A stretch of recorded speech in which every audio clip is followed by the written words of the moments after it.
Bang. Bang. Bang. 3 knocks on the cabin door. Loud knocks. Desperate knocks. Victor squinted through the dark of the cabin. It was early morning, the sun barely cresting over the mountaintops, casting great orange waves across the sky. The door squeaked on its hinges as it opened.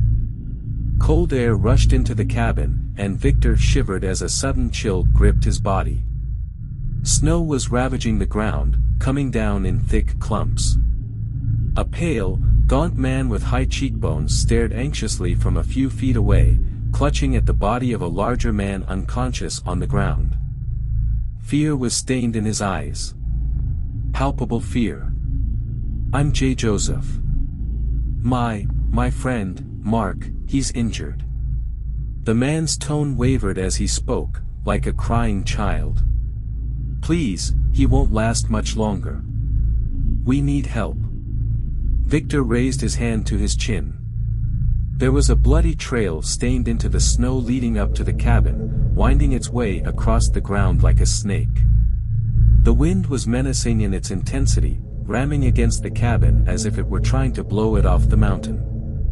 "You come from the village?" Victor responded, his head tilted upwards in uncertainty. "We're tea tourists. Our camp is a while away, past the village and east. We've been traveling on foot. Me and Mark, we were hiking, and there was..." "Enough," Victor spoke, sticking his hand out suddenly. "Come inside, I'll help you with your friend." Slumping Mark's body over his shoulder, Victor stepped back inside the cabin. Joseph rushed inside, pausing near the raging fireplace and rubbing his hands together. He sighed deeply, glancing out of the window with a worried glare. A small group of children were gathered below the mountain overlook, near the cabin. Mark's lips were bluish pink, and his body was cold and heatless. Victor listened closely for a sign of a heartbeat but heard nothing. "Neck injury. Looks quite serious. You're lucky you got to me now. A few more minutes out there and he'd be gone," Victor lied. Mark had been dead for minutes now. Joseph turned suddenly, raising an eyebrow. Victor was poring through a blocky manual-type book of sorts, having laid Mark on a large table in the center of the room. "Is it true, what they say?" "What who says?" "The villagers, down by the river below. They told us about you. A healer up in the mountains. We thought it was superstition, just a local legend. The villagers say a lot of things. Tales of ghosts and demons and pixies and such. Easy to imagine why. All that time spent in the middle of nowhere, not much to do or say. No wonder there's so many stories. They said you're a trickster, you know. A con man. They said you couldn't be trusted," Joseph spoke. "A bunch of ungrateful bastards is what they are. Always wandering about, getting injured, dragging themselves to the cabin, pathetic little tears in their eyes. Then walking out again without a word of thanks. If I refuse to help them, they threaten me with violence. They aren't too agreeable with tourists either, as I'm sure you've experienced. That's how Mark was injured. They turned on us. Acted friendly at first, then ambushed us as we were leaving and robbed us." One of the littler shits wedged a pickaxe in Mark's neck. Victor laughed coldly. "Figures." A fist-sized rock smashed through the window, scattering glass on the cabin floor. Joseph jumped out of the way while Victor scowled and rushed to the new opening. Quiet cheers echoed upwards across the overlook. A small group of village children were jumping with joy from down below, pebbles clutched in their hands, parents cheering them on. "You couldn't have picked a worse place to be touring, my friend. These villagers are a blight on the land. Like little rats, they are. For all the years I've spent here I've never seen a more pitiful bunch of ingrates across all of Europe. They take, and they never give back.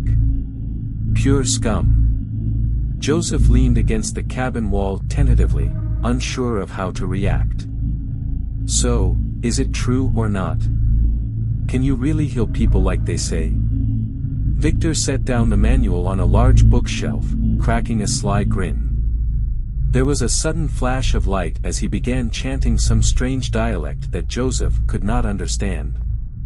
The words echoed through the room as if it were a cave. "What dash?" A final flash shot across the walls, and Joseph clamped his eyes shut. When he opened them again, he was stood outside the cabin, Mark and Victor by his side. "You're welcome," Victor spoke as small wisps of snowfall landed on his face. "Mark's gonna be fine, he's just a little dazed right now. Side effect from the process. Give it a few minutes, and he'll be perfectly fine." Mark mumbled quietly in confusion, blinking and scratching at his head. "Thank you so much," Joseph spoke, tears of happiness welled up in his eyes. "I would offer you money, but the villagers. Do not worry about it, friend. Your kindness is payment enough." "Oh, and Joseph," Victor leaned in closer, his voice lowering to a whisper. "Your friend was dead. Try and take better care next time." "My God, I had no idea." "At least it's all sorted now, I suppose," Joseph replied, shaken at Victor's words. "But if I can just ask you one last favor."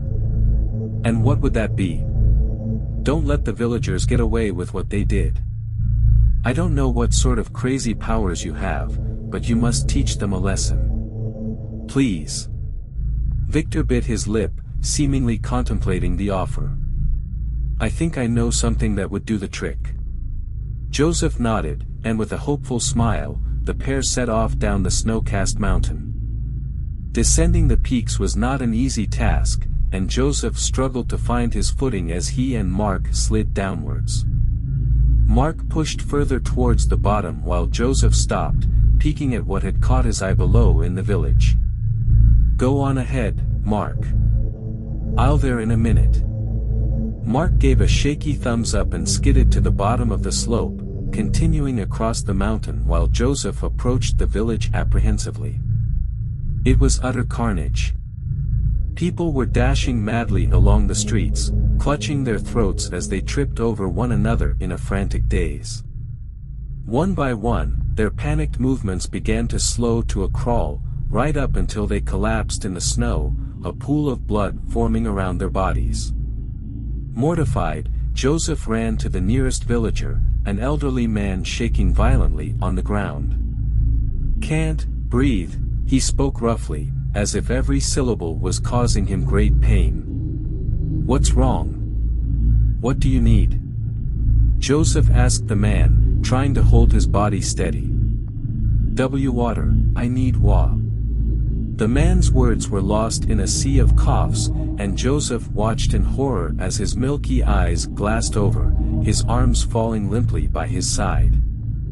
The skin on the man's neck was peeling away on its own, layer by layer.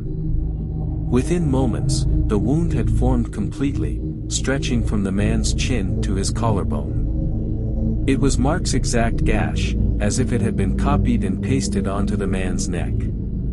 Yellowish pus leaked from the opening, staining the man's clothes. Joseph retched, barely managing to contain the rising vomit in his throat. Everywhere he looked, the gashes bloomed on people's necks like a virus, always the same size and shape as Mark's.